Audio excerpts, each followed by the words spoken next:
այն հիմնական նպատակը, որ իրենք կարծում ենք, որ նման դրսևորում ունեն, այսինքն որ մենք ընտրություններին չմասնակցենք, որպեսզի այլ առաջարկություն չհնչի, իրենք իրենց պլան մինիմումին հասել են։ Թուրքիայից եւ Ռուսաստանից իրենք ցանկանում աջակցություն ստանալ, որպեսզի կարողանան իրենց իշխանությունը պահել։ Ինքը ամեն օր քնի զարտում եւս մեկ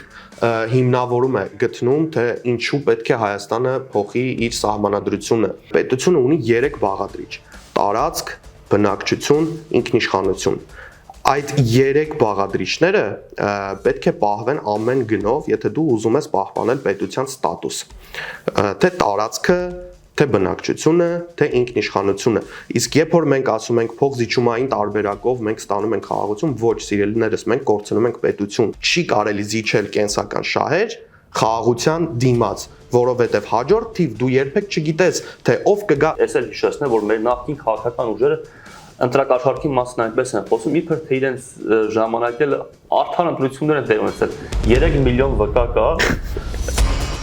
Բարև ձեզ հարգելի հայրենակիցներ, ես Մասի Շիրյանն եմ, Մարտական եղբայրություն միաբանության անդամ, ինչպես նաև միաբանության կողմից ստեղծված ազգային հեղափոխություն կուսակցության վարչության անդամ։ Շաբաթվա կարևորագույն իրադարձությունները քննարկելու ենք Ռոման Մարտիրոսյանի հետ, ով նույնպես Մարտական եղբայրություն միաբանության անդամ է, պատերազմի մասնակից, ինչպես նաև ազգային հեղափոխություն կուսակցության վերստուգիչ մարմնի անդամ։ Բարև ձեզ։ Ռոման, անցած շաբաթ կարևոր էր Մարտական եղբայրություն միաբանության համար, որովհետև մենք համագումար էինք արել մարտի 25-ին, թղթերը կազմել ենք, արձանագրությունները կազմել ենք, հանձնել ենք պետական ռեգիստր, որպեսզի մեր կուսակցությունը նաև պետական գրանցում եւ պետռեգիստրը 10 աշխատանքների ընթացքում պետք է պատասխան տար ու առաջացան որոշակի խնդիրներ, դու եւ մեր իրավաբանները գնացել եք պետռեգիստր ու ձեզ մանրամասնել են թե ինչ է տեղի ունեցել, ինչու չգրանցվեց, այս պահին չգրանցվեց, որովհետեւ գործընթացը շարունակվում է տեղեկացնեմ մեզ լսողներին, բայց ինչ տեղի ունեցավ։ Հիմնական խնդիրները այդ ընթացակարգային էին, տեխնիկական էին,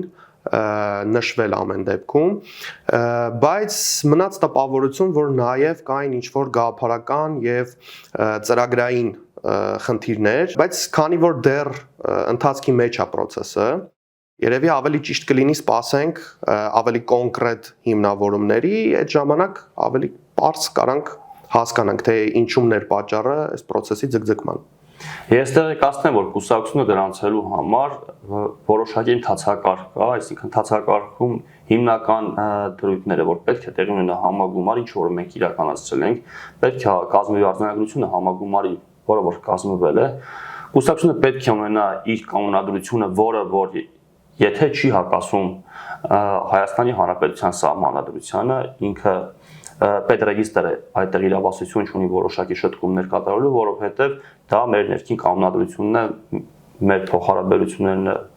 կազմում, թե ինչպես մենք պետք է կուսակցության ներսում իրար փոխհարաբերվենք, ու եթե չի հակասում, այսինքն հակասահմանադրական կետ չկա, որ հանցագործներ տեղի չեն ունենում այդ կուսակցության ներսում, դա այլևս պետռեգիստրի խնդիրը պետք է չլինի, իսկ ծրագրային մասով ասեմ, որ ծրագիրը նույնպես չի կարող քննարկման առարկա դառնալ, որովհետև մենք քաղաքական ուժ ենք, կուսակցությունները քաղաքական ուժեր են, եւ կուսակցությունները հանդես են գալիս հանրության առաջ որպես քաղաքական ուժեր իրենց առաջարկներով։ Դրա համար մեր ծրագիրը դա մեր առաջարկությունն է, մեր ազգին, մեր քաղաքացիներին ու կարծում եմ, որ դա իրենց իրավասության տիրույթը չէ, որպեսզի մտնեն իրենք քննարկեն, իսկ տեխնիկական հարցերը հուսով եմ, որ մենք առաջիկայում այդ խնդիրները կկարգավորենք ու կանցնենք մեր բնականոն գործընթացներին, բայց տեղեկացնեմ, որ այն հիմնական նպատակը, որը որ իրենք կարծում ենք, որ նման դրսևորում ունեն, այսինքն որ մենք ընտրություններին չմասնակցենք, որպեսզի այլ առաջարկություն չհնչի, իրենք իրենց պլան մինիմումին հասել են։ Այսինքն մենք ընտրությանը չենք մասնակցում որպես կուսակցություն, մենք չենք կարող մեր համակիրներին կամ մեր գաղափարակիցներին ասել գնացեք ընտրեք ազգային հեղափոխություն կուսակցությանը առայժմ, բայց ազգային հեղափոխությունը առհասարակ այդ գործընթացը մենք պետք է շարունակենք, որովհետև առաջիկայում բազմաթիվ մարտահրավերներ կան, չենք հանձնվում, չենք ընկճվում, փորձելու ենք անել այն ինչ մինչև էս ենք արել, այսինքն ես վերջին տարիների ընթացքում շարունակելու ենք մեր գործերը։ Ուղղակի մի քիչ ավելացնեմ, որ կուսակցության կանոնադրությանը, բացի սահմանադրությանը հակասելուց, նաև կա իրավական նրբություններ, որ կան կուսակցությունների մասին օրենք, որով որ կան եւս շտկումներ, որոնք սահմանադրական չեն, օրենսդրական են, բայց դրան էլ պետքա չհակասի կուսակցության կանոնադրությունը։ Շատ լավ, անցնենք հաջորդ հարցերին։ Հայաստանի եւ Ադրբեջանի միջև վստահության ձևավորման նոր դարաշրջան է սկսվել։ Հայտարարել է Հայաստանի ազգային ժողովի նախագահ Ալեն Սիմոնյանը Ստամբուլում միջխորհրդարանական միության 152-րդ վեհաժողովի ընդհանուր քննարկումների ընթացքում։ Մենք հրավիրում ենք Թուրքիային դառնալու գործընկեր եւ միանալու մեծ խաղաղության կտավը հյուսելու գործում։ Այս նպատակով մենք պատրաստ ենք խորացնել մեր հարաբերությունները Թուրքիայի հետ, ասել է Ալեն Սիմոնյանը։ Անդրադառնալով թրիփ նախագծին, ԱԺ նախագահն ընդգծել է, որ այս նախաձեռնությունը նպատակ ունի միաժամանակ զարգացնելու տարածաշրջանային կապերը եւ ընդլայնելու միջազգային առևտրային ուղիները։ Ալեն Սիմոնյանն ասել է նաև, որ դեռևս առկա են լուրջ մարդասիրական խնդիրներ, ընդգծելով, որ վստահության ամրապնդումը շարունակելու եւ իրական հաշտեցման հասնելու համար Ադրբեջանում պահվող 19 հայերը պետք է ազատ արձակվեն եւ վերամիավորվեն իրենց ընտանիքների հետ։ Նա հավելել է, որ անհետ կորած մյուս անձանց ճակատագրերը եւս պետք է պարզվեն։ Հետաքրքիր է, որ Ալեն Սիմոնյանը նախ անդրադարձել է 19 հայ գերիներին, սա շատ վաղուց մոռացված թեմա էր։ Ինչ կարծիք ունես դու Ռոման ջան։ Հավանաբար բոլոր ցուցմունքները արդեն գերիները տվել են Հայաստանի դեմ, ուժի սպառնալիքի, կյանքի սպառնալիքի տակ։ Դրա համար երևի արդեն պրինցիպիալ չի եւ կարեւոր չի Ադրբեջանի, որ իր մոտ պահի այդ գերիներին եւ վաղ թե ուշ ինքը բաց էր թողնելու, դա տրամաբանական է, ասած մարդասիրական մեծ քայլ կլիներ Իլհամ Ալիևի կողմից։ Ինձ թվում է, որ ժամանակը եկել է։ Ինչ ցուցմունք պետք էր Հայաստանի Հանրապետության դեմ կորզելու, ստանալու, արդեն ստացել են եւ հաջորդիվ ոնց որ Բաքվի բերթերը զբաղացնելու խնդիր այլևս չունեն։ Ինչպես մեր ռազմագերիները, բայց շատ հետաքրքիր է ռազմագերիներին ա որ անդրադարձել իհարկե, բացի քաղաքական գերիներից, որովհետև ռազմագերիների ճակատագիրը իրոք շատ կարևոր է, շատ հետաքրքիր է, որովհետև մենք ունենք բազմաթիվ անհայտ կորած մարդիկ, ընկերներ, ում մասին որ մենք ոչ մի տեղեկություն չունենք, չնայած որ բավականին երկար ժամանակ անցել եւ բավականին լուրջ process-ներ են ընթացել բանակցությունների, բավականաչափ մեծ զիջումներ է Հայաստանը արել այդ բանակցությունների ընթացքում, ու ինձ թվում է ռազմագերիների ճակատագիրը ճշտելը մինչ այսօր շատ հնարավոր կլիներ այդ ամբողջ հայկական եւ ադրբեջանական փոխհարաբերությունների համատեքստում։ Այստեղ երկրորդ հարցն էլ կա, որովհետեւ մենք հիշում ենք 23 թվականի Երևանի քաղաքապետի ընտրությունների ժամանակ, որին անմիջապես հաջորդեց Արցախի նկատմամբ Ադրբեջանի ագրեսիան, այդ ընթացքում մենք հիշում ենք, որ անդադ արկախված էր պատերազմի վտանգը ու Փաշինյանն այդ օրերին բոլոր մեծ պետությունների ղեկավարների հետ անդադ հեռախոսազանգերի մեջ էր եւ վերջում ինքը խոսեց Էրդողանի հետ, ստացավ ամենայն հավանականությամբ երաշխիքներ, որ մինչև ընտրություններ ոչինչ տեղի չի ունենալու, բոնուս ստացավ, այսինքն ինքը իրավիճակը հանդարտեցրեց, ընտրությունները տեղի ունեցան, ԿՊ-ն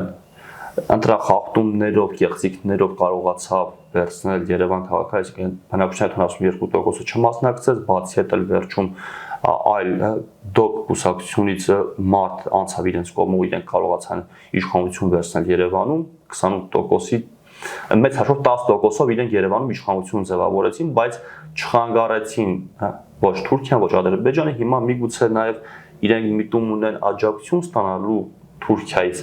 այս նախընտրական շրջանում։ Ինչ ես կարծում, այսինքն միանշանակ խնդրում են թուրքերին, որպեսզի միջնորդեն ադրբեջանցիների հետ, ադրբեջանցիներին, որպեսզի լավ քայլ կատարեն ու իրենց ռեյտինգը որոշակի չափով բարձրացնեն հայ ընտրողի մոտ։ Միանշանակ ես համաձայն եմ այդ կարծիքի հետ, որ լինելու է ինչ որ փողզիջումային տարբերակը միգուցե նաև աշխատում է, մենք միշտ ասում ենք, որ չկա ոչ մի փողզիջումներ Ադրբեջանի կողմից, Հայաստանի Հանրապետությունը չկա փողզիջում, բայց ԿՊ-ին ակնհայտ լավ փողզիջումներ կան, այսինքն ինչ որ Ադրբեջանը ստանում է Հայաստանի Հանրապետությունից, ինչ որ ձև աջակցությունով փողզիջումը իրանց ցուցաբերում է ԿՊ-ին կոնկրետ եւ այս պայն էլ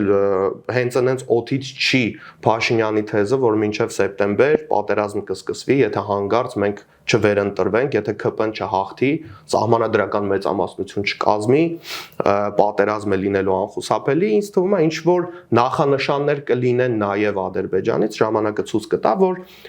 ինչ որ մի ձև Ադրբեջանը դա կհիմնավորի։ Նաև իրանց հարթակներում, հա, շատ տեսել եմ ինչ որ ադրբեջանցի բլոգերների, ովքեր սատարում են եւ բացահայտ կոչ են անում հայերին ընտրել Նիկոլ Փաշինյանին, որովհետեւ Նիկոլ Փաշինյանը շատ ճիշտ ղեկավար է Ադրբեջանի համար։ Ես կփորձեմ հիշեցնել նաև, որ ամիսներ առաջ Թուրքիայի արտաքին գործերի նախարարը աջակցություն հայտնեց քաղաքացիական պայմանագրում Նիկոլ Փաշինյանին այս նախընտրական փուլում, եւ սա միգուցե Ալեն Սիմոնը գնացել է այդ աջակցությանը միսուարում տալ, այսինքն դուք ասել եք աջակցում մենք դա ցանկանում ենք իրապես հասկանալ, թե ինչքան եք աջակցում, ինչպես եք աջակցում, որովհետեւ մենք իսկապես աջակցության կարիք ունենք։ Իրենք Մոսկվայից ստացան աջակցություն, որովհետեւ դեմ լինելով Մոսկվան իրականում աջակցություն ցույց տվեց Փաշինյանին, մենք հասկանում ենք, որ հողի վրա ոչ մի դեմ քայլ չեն իրականացնում այսօրվա իշխանությունները Ռուսաստանի դեմ, բայց հայտարարությունները Թուրքիայից եւ Ռուսաստանից իրենք ցանկանում աջակցություն ստանալ, որպեսզի կարողանան իրենց իշխանությունը պահել։ Լրիվ այլ բաներ են ասում։ Թուրքիայից եւ Ռուսաստանից իրենք ցանկանում աջակցություն ստանալ, որպեսզի կարողանան իրենց իշխանությունը պահել։ Կցանկամ նաեւ այլ հարցի վրա ուշադրություն գրավել, երբ որ իրենք խոսում են թրիպից ու թրիպի ընձեռնած հնարավորություններից, որ Թուրքիային կամ տարածաշրջանին ինչպիսի հնարավորություններ կարող են տալ։ Այ թրիպը ինքը մեծ հաշվով կապելու է Ադրբեջանը Ադրբեջանի հետ, հիշեցնեմ, որ մարտական եղբայրության միաբանությունը եւ ազգային հեղափոխություն կուսակցությունը շեշտել է, որ այս թրիպ կոչված անխոչնդոտ ճանապարհին դեմ ենք ու ամեն ինչ անելու ենք մենք մեզանից հասանելիքը, որպեսզի դա իրականություն չդառնա։ Այս պայն ինքը զուտ թղթի վրա գոյություն ունեցող բան է ու հուսով ենք, որ կարողանալու ենք ու հաջողելու ենք, որպեսզի Հայաստանի տարածքով չլինի այլ երկրին տրված որևիցե անխոչոտ ճանապարհ, բայց Թուրքիան ինչ կապ ունի թրիպի հետ։ Փորձելով հիշել քայլերի հաջորդականությունը, ինչ տեղի ունեցավ, ոնց տեղի ունեցավ, եթե չեմ սխալվում, թրիպի մասին դեռ հələ թրիպ չէր կոչվում, այդ ամենը ճանապարհ էր ուղղակի կոչվում, բանակցություններից առաջ, եթե չեմ սխալվում, առաջինը սկսեց խոսել Թուրքիայում Ամերիկայի դեսպանը, որը որ ինչ որ մի ձև մեզ հուշում է, որ Ամերիկան մեծ տերություն լինելով ինքը չի փորձելու մտնել փոքր պետությունների կոնֆլիկտի մեջ լիովին, այսինքն ինքը դելեգացնելու է իր լիազորությունը մի այլ պետության, որին որ ինքը տեսնում է տարածաշրջանում, ինձ թվում է, որ այդ պետությունը հենց Թուրքիան է, ու այդ բանակցությունների ընթացքը հենց սկսվել է այդտեղից, եւ նաեւ այդ ժամանակ էր, եթե չեմ սխալվում, մեր արտգործ նախարարը եւ Ադրբեջանի արտգործ նախարարները հերթով այդ հայտարարությունից հետո Թուրքիա գնացին եկան եւ դրանից հետո հայտնվեցին Թրամփի հետ սեղանի շուրջ եւ ստորագրվեց թրիպը։ Կցանկանամ նաեւ հիշեցնել, որ այդ օգոստոսի 8-ին քանի որ երկու փաստաթուղթ էր ստորագրվել, մեկը թրիպի մասով էր, մյուսը խաղաղության նախաստորագրված փաստաթուղթներ, այդ խաղաղության մասին նախաստորագրված այդ փաստաթուղթը մեր մոտ հայտնվել էր, ես էլ հրապարակել էի ժամանակին, ամիսներ առաջ է հրապարակել, կարծեմ անցած տարի այս օրերն էր, երբ որ հրապարակեցի այդ փաստաթուղթը։ Դա մեզ հասել էր իրենց կողմից որոշակի ընդհանուր ծանոթների միջոցով ու մեզ ասել են, որ ԱԳՆ-ում այդ փաստաթուղթը հայտնվել է Թուրքիայի կողմից, այսինքն Թուրքիայից եկել, այսինքն այն փաստաթուղթը, որը որ ԱՄՆ-ում երկկողմ է, միջալից հիշեցնել, որ այդ փաստաթուղթը օգոստոսի 8-ի ստորագրված նախաստորագրված փաստաթուղթը խաղաղության մասին, դա երկկողմ է, ԱՄՆ-ն այդտեղ կողմ չԱՄՆ-ն այդտեղ ուղղակի վկայի կարգավիճակ ունի։ Սա պետք է մենք ֆիքսենք, որովհետև շատերին թվում է, որ սա ԱՄՆ-ի միջնորդությամբ է, ԱՄՆ-ն է, սա երաշխավոր ԱՄՆ-ն է նաև կողմ, այստեղ ԱՄՆ-ն կողմ չի։ Ու այդ թուղթը մշակվել է Թուրքիայում, որովհետև Թուրքիայից է հասել Երևան ու հասել նաև մեզ մի քանի ամիս ավելի շուտ։ Անցնենք հաջորդ հարցին, Փաշինյանը հայտարարել է, որ քիմիաթերապիան այլևս էֆեկտ չի տալիս։ Մեզ պետք է վիրահատական ճանապարհներով լուծել այդ թվում արդարադատության հարցը։ Հիշեցնենք, որ հեղափոխությունից անմիջապես հետո Փաշինյանը օկուպացել էր դատարանները, փակել էր դատարանների դռները, հետո հայտարարել էր, որ այս երկրում չկա մի դատավոր, որի ասածը չի անի, ու հիմա ինքը վեթինգ էր իրականացնում, հանձնաժողով են ստեղծել, վեթինգ են իրականացնում, նոր դատարաններ են ստեղծում, որոշակի գործընթացներ են իրականացնում, բայց մինչև այսօր 8 տարի անցել։ Այսինքն ինքը այնքան է ղեկավարել, որքան նույնիսկ չի ղեկավարել Լևոն Տեր-Պետրոսյանը։ Ինքը արդեն 8-րդ տարին է գնում, որ Հայաստանի առաջնորդն է, բայց իրեն պահում է իբր նոր նշանակված վարչապետը, դեռ նոր է ցցամ տվել, հրեն պետք է գտակ կարի։ Այդ կարգավիճակով է իրեն զգում ու ասում է, որ արդարադատությունը իրեն չի գոհացնում, պետք է փոփոխությունների ենթարկեն, միգուցե շուտով նորից մարտի 1 կսկսեն բացահայտելը, ինչը որ 2018 օգոստոսի 17-ին իրենք հայտարարեցին, որ մարտի 1 արդեն բացահայտված է, բայց հիմա բանը սպասում է դեռ բացահայտված չի, դեռ խոսում են մարտի 1-ի դեպքերից, արդարադատությունը չի գոհացնում։ Ինչ է ցանկանում Փաշինյանը սրանով ասել, որ դեպի ուր է գնում։ Իմ դիտարկմամբ ՔՊ-ն այսօր տանում է Հայաստանի Հանրապետությունը ավտորիտարիզմի ուղով, ստիպում է մարդկանց իրենց օրակարգերը բոլորին մտցնում է մի օրակարգի մեջ, հիմա կպել է արդեն դատական համակարգից, այս ամենը ինչ որ ինձ թվում է թույլ պատճառներ են, որոնց հիմքում ընկած են լինելու գործընթացներ, որոնք շատ էլ ավելի կարևոր են Հայաստանի համար եւ օրասական են, ինքը ամեն օր քնի զարտում եւս մեկ հիմնավորում է գտնում, թե ինչու պետք է Հայաստանը փոխի իր սահմանադրությունը։ Մենք բոլորը շատ լավ հասկանում ենք, որ սահմանադրությունը փոխելը, սահմանադրությունից մեր անկախության հռչակագիրը հանելը, դա քաղաքական պատվեր է այլ պետությունից, կոնկրետ Ադրբեջանի կողմից ուժով, վախով պարտադրվող պատվեր է Հայաստանի վրա, ինչը որ անելուց հետո մենք պետք է գիտակցենք, որ մենք լիարժեք կմտնենք արդեն ոչ թե Ռուսաստանի տիրապետության տակ, այլ Ադրբեջանի գերիշխանության տակ կմտնենք տարածաշրջանում եւ մեծ հաշվով այդ սահմանադրության հանրակրվեն լինելու է ոչ թե սահմանադրության հանրակրվե, այլ իրականում լինելու է Հայաստանի անկախության հանրակրվե եւ ոչի դրոշակը պետք է մի օր շուտ բարձացվի եւ մենք չպետք է թույլ տանք, որ Փաշինյանը ինչ որ անիմաստ առիթներով, պատճառաբանություններով փորձի մեզ համոզել, որ իբր թե այդ սահմանադրությունը պետք է փոխվի։ Լավն է, վատն է, էսա։ Այդ սահմանադրությունը այնա, ինչ որ մենք այսօր ունենք, ու ոչ մի երկիր չպետք է կարողանա պարտադրի մեզ նոր սահմանադրություն։ Հիշեցնեմ, որ Ադրբեջանը նախապայման է դրել, որ քանի դեռ սահմանադրությունը չի փոխվել ու ոչ միայն սահմանադրությունը, այլ նաև 300,000 ադրբեջանցիների վերադարձ ու նման այլ քայլեր պետք է իրականացնի Հայաստանի Հանրապետությունը, որպեսզի ինքը ստորագրի խաղաղության պայմանագիրը։ Սրան զուգահեռ ցանկանամ նաև մեծ լսողներն ու դիտողների ուշադրությունը գրավել մի հարցի շուրջ, որ այսօր քաղաքական դաշտում բոլորը խոստանում են խաղաղություն։ Խաղաղության համար կողմ է նաև Ադրբեջանը, այսինքն Իլհամ Ալիևը։ Հիմա իմ մոտ բնականից հարց է առաջանում.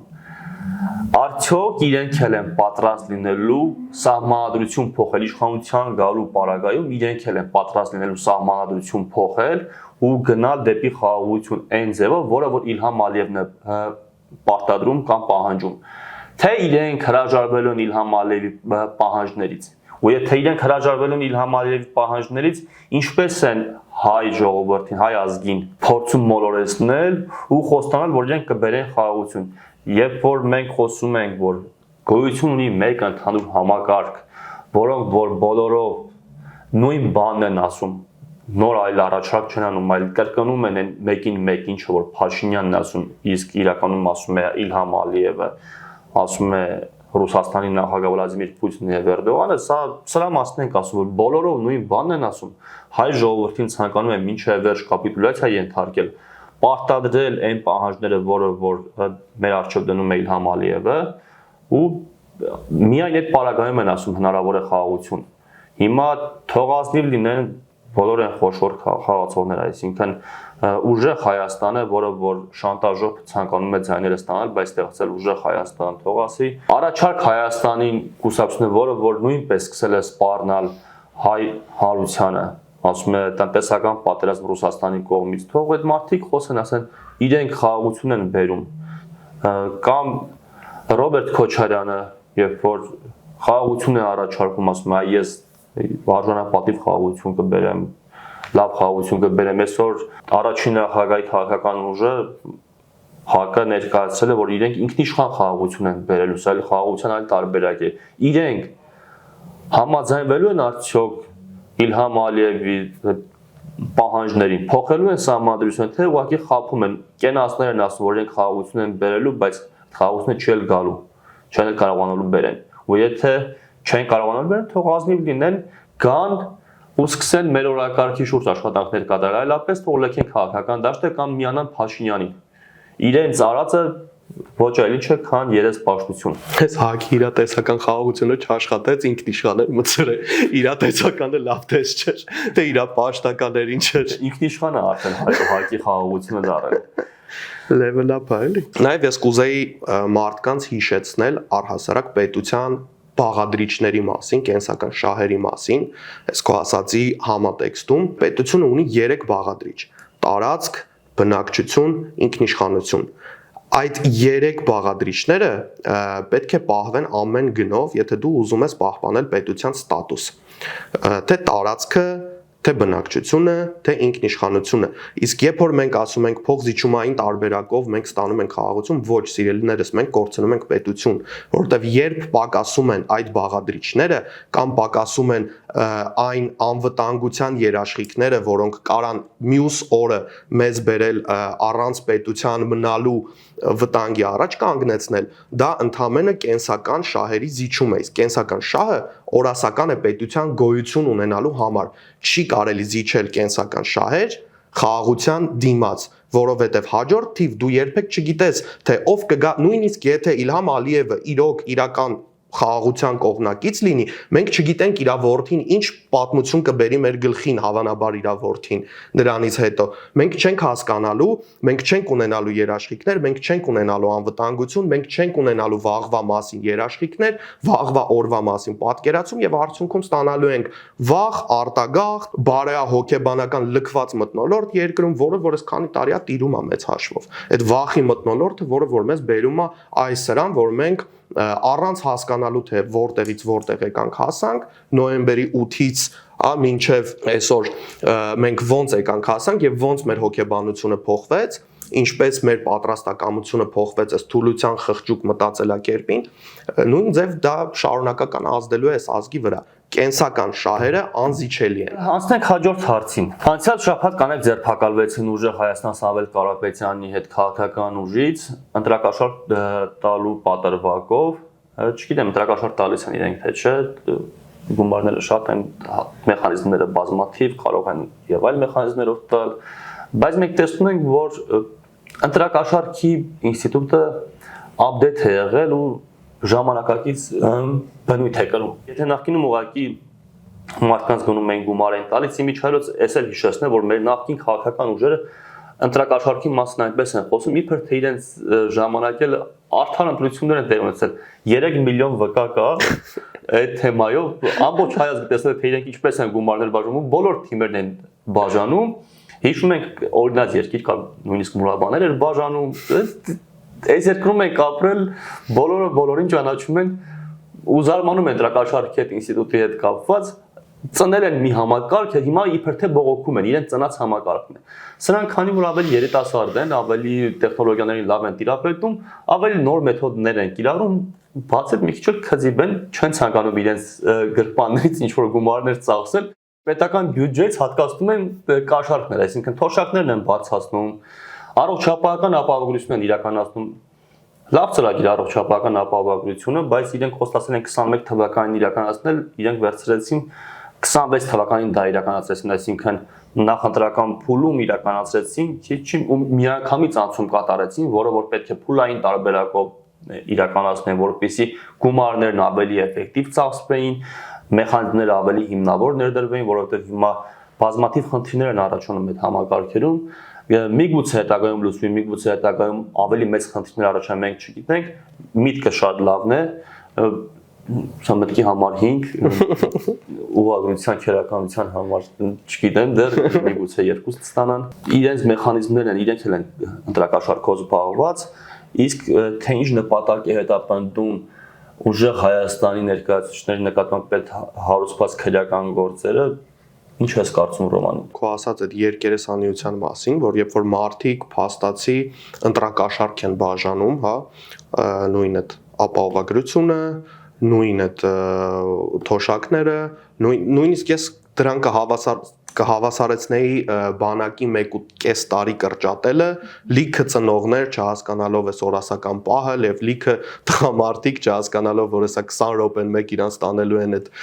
պարտադիր զորահավաքներին, Ինչ հայոց գնալու են այն մարդիկ, ովքեր որ գնացել են ծառայել, այն ովքեր որ բանակից խուսափում են, այդ մարդիկ էլ առհասարակ չեն գնալու։ Այսինքն ես էդ էլ ընտրակաշառքի համատեքստում կդիտեի իրականում Եվ բազմաթիվ բաներ, չգիտեմ, Կիպրոսի Տոմսը հելել ամբիոնից խոսում էր ինչ որ 900 դրամ է, ամբիոնից իջնում է արդեն $50 է դառնում, այդ մի քիչ իրականությանը չհամապատասխանեց, բայց ուժեղ Հայաստանի հետ կապված ես մի հատ sense խնդիր եմ տեսնում Հայաստանում ազատ խոսքի խնդիր կա, շատ լուրջ համակարգման այդ խոսքի, ասում են բոլորը ինչ ուզում են, ոչ մի պատասխանատվություն չեն կրում, вообще մարդկանց իրավունքները, առհասարակ մարդկանց իրավունքները իրանք հիմնված են այն կոնցեպցիայով, որ քո իրավունքները վերջանում են այնտեղ, որտեղ որ սկսվում է դիմացինի իրավունքը։ Այսինքն ազատ խոսք չի նշանակում, որ դու կարող ես անհիմն մեղադրես։ Հայաստանում գործում է անմեղության կանխավարկած։ Չի կարող Հայաստանի Հանրապետության պաշտոնյան առհամարի հայկական օրենքը, Հայաստանի Հանրապետության օրենքը անմեղության կանխավարկածը եւ օգտագործ բոլորս է գիտենք, չէ՞ որ վատ նորությունն է առաջի հերթին աշխատում։ Եթե հիմա իրանք մեղավորել չլինեն, նույնիսկ այդ պաշտոնյաների կողմից հայտարարությունները արդեն մեծ բիծ եւ մեծ հարված կլինեն այդ կանանց եւ առհասարակ ուժեղ Հայաստանի կերպարին որպես ընտրակաշառք բաժանողներ, ոնց որ երկրորդ խոսքը էլ էական չի։ Չկա այն ինստիտուտը, որ մարդիկ պատրաստ են իրենց խոսքի համար պատասխանատվություն կրել։ Բոլորը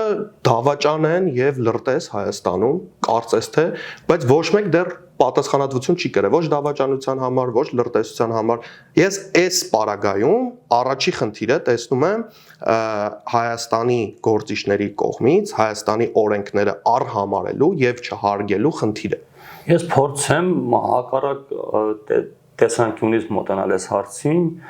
իմ կարծիքով ուղղակի իրենք թիրախավորեցին կանանց ու մեկն էլ կերակրող մայրեր, ով 2 ամսական երեխա ուներ, այսինքն զոհի կերպար ստեղծեցին, որովհետև եթե ձերբակալելուց լինեին կամ քրեական գործ հարուցելուց լինեին, հենց միանգամից կարող էին օրինակ առաջի դեմքի նկատմամբ այդ քրեական գործը հարուցել, որովհետև գումարները գալիս են, մենք գիտենք որտեղից, որ ընտանիքից, բայց իրենք վերցնում են 2 ամսական երեխա ունեցող կնոջն են ձերբակալում, կարծես թե այդ կինը ինքն իրենից է որոշել, եթե ինչ-որ գումար պետք է բաժանի, հենց ինքն է որոշել, ինքն է նախաձեռնողը եղել ու հենց հանցագործն ինքն է սեփական նախաձեռնությամբ որոշել ինչ-որ գործունեությամբ զբաղվի, ընտրակաշառք բաժանի, սա աբսուրդ է, ուղղակի հանրության մոտ տպավորությունը արդեն ստեղծվում, որ այ տեսեք ԿՊ-ն անսիրտ է, գնում է հալածում է նորածին ունեցող մորը, ժողովուրդն էլ արդեն որոշակի թեքվում է, այսինքն իրենք գծում են դաշտը, եթե մենք չենք, ուրեմն տեսեք, կա ուժեղ Հայաստան, գնացեք իրենց ընտրեք, դաշտում գործող մի քանի ուժ կան, երբ որ օրինակ Փաշինյանը հայտարարում է երրագլխանի հրեշ, այդ երրագլխանի հրեշը ինքը հստակ ցույցում է տալիս, որ եթե ես չեմ, 3 այլընտրանքներ գոյություն չունեն։ Իրական այլընտրանքին չեն գրանցում, հետաձգում են թղթաբանության հետ կապված հարցեր, որտեղ մենք գաղափարական հակադրվում ենք։ Իսկ մնացած առումներով էլ ասում են ձեր ձայները կգնա կտակ կամ Ռոբերտ Քոչանին կամ Գագիկ Ծառուկյանին կամ էլ ուժեղ Հայաստան, տեսեք հանգարց շփոթեք։ Հաստատ այս երեքն են։ Մեր դեմ հաստատ այս երեքն են։ Մնացածը մեր դեմ չեն, մեր հետ են։ Ակնհայտ իրենց հետ մարդիկ կան, ովքեր որ շանսեր չունեն, մենք տեսնում ենք քաղաքական դաշտում որոշակի կուսակցություններ, որոնք որ արաբանյա կուսակցությունները դրանք մենք էլ ենք հասկանում, իրենք էլ են հասկանում, որ ձայն չեն կարողանալու տանել ու իրենց չեն կարողանում պարլամենտում օգնել, բայց այս 3 ուժը մենք տեսել ենք 3 ուժից գոնե 2-ին թե ինչպես են իրենց դրսևորել նախորդ պարլամենտում, այս պարլամենտում գնում ռեժիմով ծեծ են ուտում, ընդդիմություն աշխատում Փաշինյանի մոտ ու հետո հարգելի նախագահով, հարգելի գործընկերներ նման մեթոդով խոսում։ Նույն Սերան Օհանյանին մենք տեսել ենք հաշմանդամ մարդ, գեներալ մարդ, ինքը իր պատիվը մի կողմ դրած գնում էր ծեծեր ուտում, հետո պատասխան ուզող էլ չկար, ինքն էլ պատասխան չէր ուզում, իր թիմակիցներն էլ պատասխան չեն ուզում, ու ինքը դրանով ոչ թե իրեն է հեղինակազրկում, այլ հայկական բանակն ու ռազմական գործիչներին։ Այդ ընդհանուր Սերան Օհանյանին ծեծելով ու մարսելով ու իրենց կողմից էլ որևիցե խնդիր չբարձրացնելով, իրենք Սերան Օհանյանին չծեծեցին, Սերան Օհանյանը միգուցե ինքը դրա հետ համաձայնել է, բայց իրենք խնդիր առաջացրեցին ընդհանուր զինվորականության նկատմամբ, թե ինչպիսի վերաբերմունք ունեն ու դա մարսում են։ Սա էլ իմիջիայլոց հիշեցնեմ, որ սա տեղի ունեցավ հենց Հայաստան դաշինքի թողտվությամբ, իրենք այդ հարցը փակեցին, չգիտեմ Սերան Օհանյանն ինչի լռեց, բայց սա շատ լուրջ խնդիր էր, որ իրենք եւս մեկ կարմիր գիծ են այդ ժամանակ հատել ու հիմա էլ են պատրաստ գնալ, չգիտեմ, մարդկանց տանել ծեզուտելու, այնքան որ այս իրականությունը մնա։ Իմիջիայլոց թե ինչի է ամեն ինչը այսպես տեղի ունենում, առհասարակ պատերազմները մարդկանց միավորման միտում ունեն, չէ։ Երկրորդ համաշխարհայինում, երբ որ սովետական միության մարդիկ մասնակցել էին, կարելի ասել բոլոր ընտանիքներից մասնակիցներ կային ու այդ ընդհանուր պատերազմին մասնակցելու պահը ստիպել էր հանրությանը, որպեսզի իրենք համախմբված լինեն ու կառուցեն այդ սովետական միությունը պատերազմից հետո։ Մեր երկրում կարծես թե մեր այս իշխանությունը, ընդդիմությունը, այս խավին չի վերաբերում այդ պատերազմը, դա իրենց պատերազմը չի եղել, դա իրենց կորուստը չի եղել, իրենք ոչ մարդկային կորուստ են ունեցել, ոչ ֆինանսական կորուստներ չեն ունեցել, իրենք շահած են դուրս եկել, իրենք դա իրենց վրա չեն զգում, իրենք օտարված են։ Ու կարծես թե այլ երկրից, օրինակ Նոր Զելանդիայից դիրքորոշումներ են հայտնում, փորձում են լավ ու վատ տարբերակներ քննարկել, տարածքային կորուստները իրենց չեն համարում, չնայած մարդիկ կան, ովքեր իրենց ծնողների գերեզմաններ են թողել Արցախում, բայց դա այդ նույն Ռոբերտ Քոչարյանը, բայց իրենը չի համարում, ինքը չի զգում այդ ցավը իր վրա, իրեն այնպես է պահում ու մյուսներն էլ հետը։ Կարծես թե ոչինչ տեղի չի ունեցել։ Այս պատերազմը չստիպեց, որ այս քաղաքական դաշտը հասկանա, որ պետք է միավորվել, պետք է ձգտել չհանձնվել, պետք է դիմադրություն ցույց տալ, պետք է նույնիսկ ձգտել ռևանշի։ Սրա մասն էլ եմ վախում խոսել։ Ու այսօր այնպիսի իրավիճակ են ստեղծել, որ ռևանշից խոսալը դա հանցագործության նման մի բան է։ Ահաբեկչության նման մի քարոզ է։ Նորմալ երևույթ է, չէ՞, որ մեզնից մեր տունը խլել են, մենք ցանկանանք ռևանշի հասնել, բայց այս պահին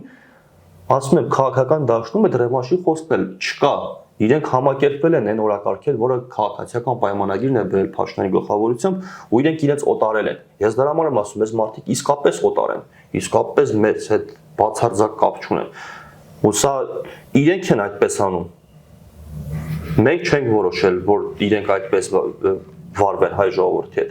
Այդ զոհերն իրենց հետ չեն, տներն իրենց հետ չեն, նյութական կորուստներն իրենց հետ չեն։ Եթե իրենք կորուստներ ունենային, իսկապես նյութական կորուստներ ունենային, իրենք այդպես հանգիստ չէին նստի։ Այսօր ցանկացած մեկի կապիտալին մեկը մատով կպնի, 10 չէ 100 տարով կարող այդ մարդկանց դատեն։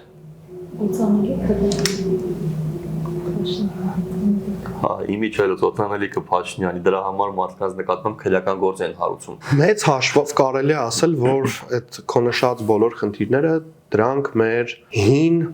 չաշխատող ոչ հայկական համակարգի չփոխվելու արդյունքն է, որ մարդկանց խաբեցին, ասեցին հեղափոխություն կլինի եւ ոչ մի բան չփոխվեց, այսինքն մեր համակարգը մնաց նույնը, եղան ինչ-որ կոսմետիկ փոփոխություններ Հայաստանում, բայց էլի համակարգը մնաց նույնը, համակարգը մեր դրեցին այնպես, որ մի իշխանություն, որը եկել է Արցախի պատրվակով, Արցախի շարժումով բաց կարում էր իշխանության իրավայելելուց հետո ասել, որ սխալ է, դա մերը չի, մենք պետք է զիջենք, գնանք փոխվի։ Ախր ժողովուրդը քվեն քեզ տվել է Լևոն Տեր-Պետրոսյանի մասին է խոսքը։ Այն նրա համար, որ նա եկավ Արցախի շարժումով, որ նա երևացող դեմք էր Արցախյան շարժումի ժամանակ եւ նրան տվեցին քվեն, նրան տվեցին իրավասություն այս երկրում լինել առաջի մարդը։ Դրանից հետո նույն Քոչարյանը ստացավ իր դիվիդենդները որպես ավանդ ունեցող Արցախյան պատերազմում գործիչ, ինքը դառավ երկրի ղեկավար, այն նրա արդյունքում, որ ինքը եղել է շատ լուրջ դեր, ծանր ինչ որ ունեցող մարտ Արցախյան պատերազմում նույնը Սերժ Սարգսյանը, Նիկոլ Փաշինյանը, եթե կհիշենք 18 թվից ասում էր, որ պետք է այս հարցը փակվի մեկընդմիշտ, Արցախը Հայաստան է, հա 800 հեկտարն էր խնդիրը, Արցախը Հայաստան է եւ վերջ, 21 թվին նույնիսկ էլի խաղաքարտը Արցախն էր, մարդը ասաց, որ արցախցիները վերադառնալու են Հադրութ եւ Շուշի, բայց ոչ մի գործ քայլ չեն արել։ Ոչ մի բան մենք ստացանք այն, որ Արցախը լրիվ հայաթափվեց։ Իմիջիայլոց ես կցանկանամ առաջին նախագահային ինչքան որ իր հետ տարաձայնություններ ունենք, հանուն արդարության նշել, որ ինքը վերել էր կոնցեպտ, որը որ այդ պահին ընդհանուր հարության սրտով չէր, ու ինքը ի տարբերություն օրինակ սրա բարոյական գտնվեց ու հրաժարական տվեց։ Ասաց, եթե դուք իմ առաջարկությանը համաձայն չեք, չնայած որ ընտրվել էր թեկուզ ընտրակիցիկով, չնայած ինչ որ սրանք են նույնը անում, բայց այդ մարդն ասաց, եթե համաձայն չեք իմ վերած տարբերակի հետ, ես գնում եմ։ Ինքը այդ հրաժարականը տվեց, թող սրանք էլ հրաժարական տա նույն կերպ։ Մենք իրենց կորակենք, իրենց քաղաքական գնահատականը կտանք, ինչպես եւ որ Լևոն Տեր-Պետրոսյանն տվել, բայց թողնենք հեռանանք քաղաքական դաշտից։ Թող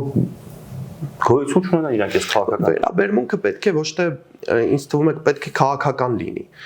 ոչ թե բարոյական, հա բարոյական կերպարին հենց բարոյական կերպարն է, որ մեր այսօրվա քաղաքական դաշտը պահում է։ Մեկը մարդասպան է, մեկը հողատու է, մեկը եսիմ ով է,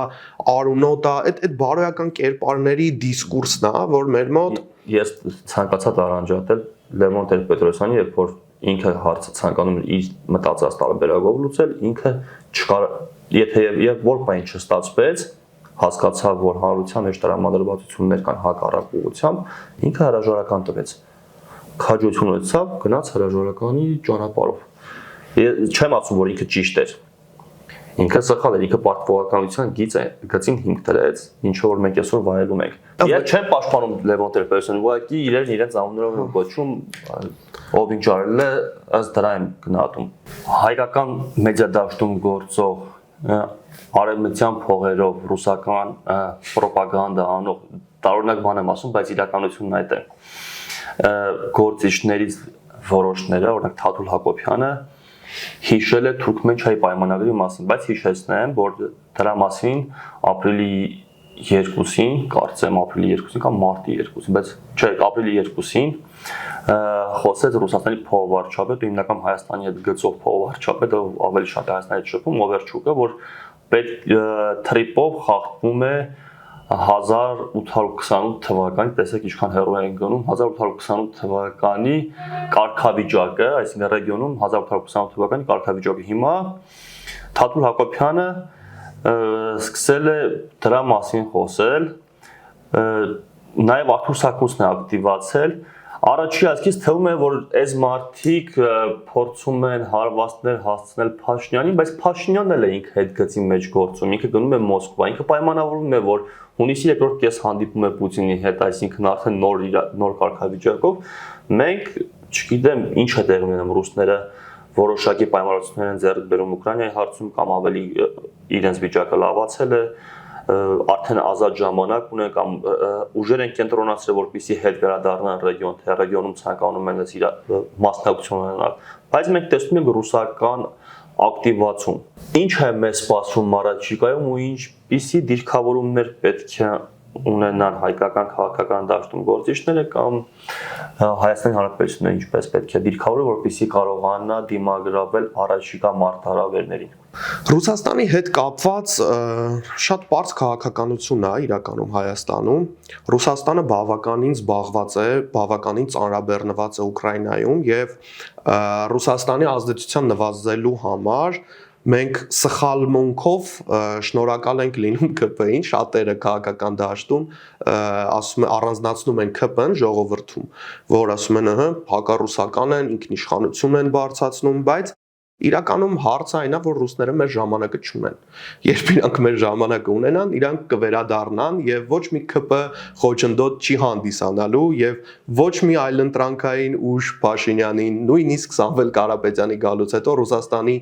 ներկայությունը չի ավելանալու։ Ռուսաստանի ներկայությունը կավելանա միայն այն ժամանակ, երբ որ Ուկրաինայի հարցում Ռուսաստանը կունենա ինչ-որ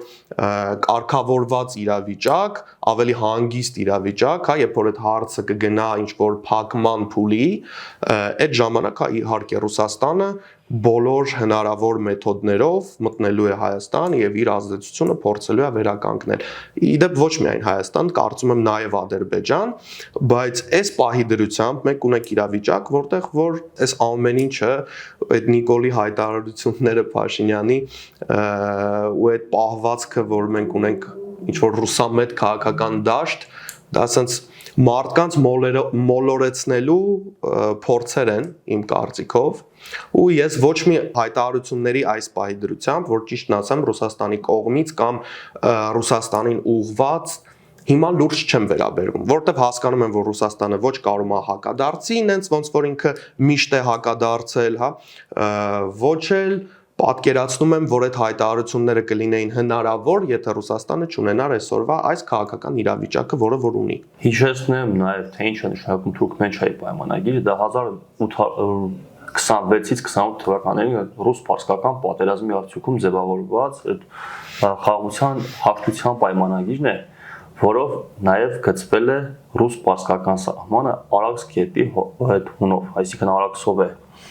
ինքը սահմանը բաժանում, որտեղ որ պետք է Հայաստանը եւ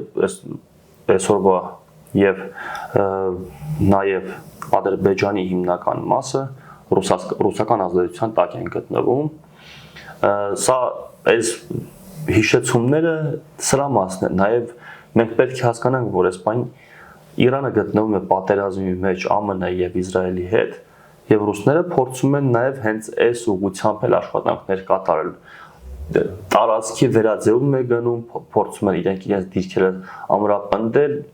խոսել, որ ռուսները անհաջողություններ են գրանցում Ուկրաինայում կամ մեր ժամանակը չունեն, ես այդքան հակված չեմ, որովհետև Ռուսաստանը մեծ երկիր է, ինքը կարող է որոշակի ռեսուրսներ տրամադրել, ու ինքը կարող է նաև տարածաշրջանում անկայունություններից փորձել օգտվել, որովհետև հակառակ պարագայում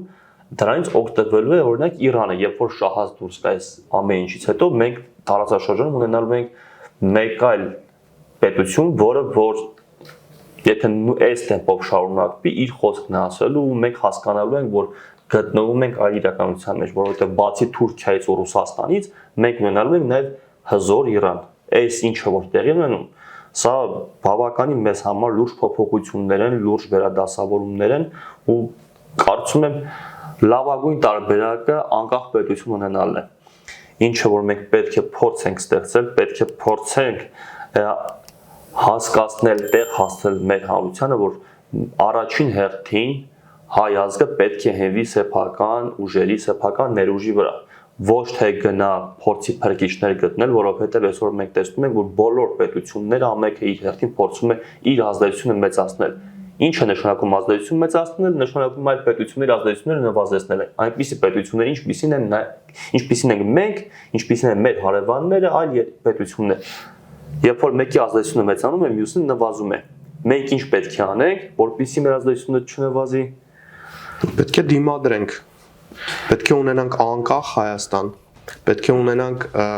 ուժեղ բանակ, որը որ լինելու է միակ ապահովության Հայաստանի եւ երկարակեցության միակ երաշխիքը։ Առաջին երաշխիքը, հետագայում արդեն ունենանք գործընկերներ։ Այսօր այսքանը կհանդիպենք հաջորդ շաբաթ բանորություններով։ Հաջողություն, լավ մնացեք։